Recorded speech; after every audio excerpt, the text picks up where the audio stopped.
Nagbunga ang pinaigting na kampanya laban sa iligal na droga ng Police Regional Office 1 matapos makumpiska ang mahigit 2 milyong halaga ng iligal na droga sa loob lamang ng unang linggo ng panunungkulan ni Police Brigadier General Jovencio S. Bada Jr.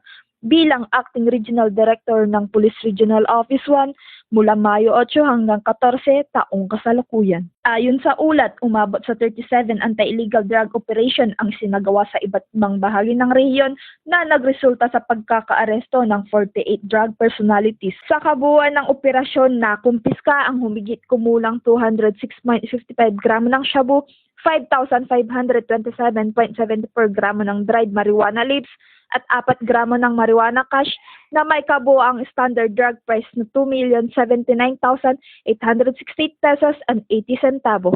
Pinuri ni Police Brigadier General Badwa ang mga operatiba sa kanilang dedikasyon at iginiit ang pagpapatuloy ng mas pinaigting na kampanya laban sa illegal na droga sa ilalim ng Enhanced Alerto Framework. Ayon sa Police Regional Office 1, patuloy nilang pinapalakas ang kanilang mga operasyon sa pamamagitan ng intelligence-driven efforts upang mas epektibong mapigilan ang paglaganap ng illegal na droga at mapanatili ang kapayapaan at kayusan sa rehiyon.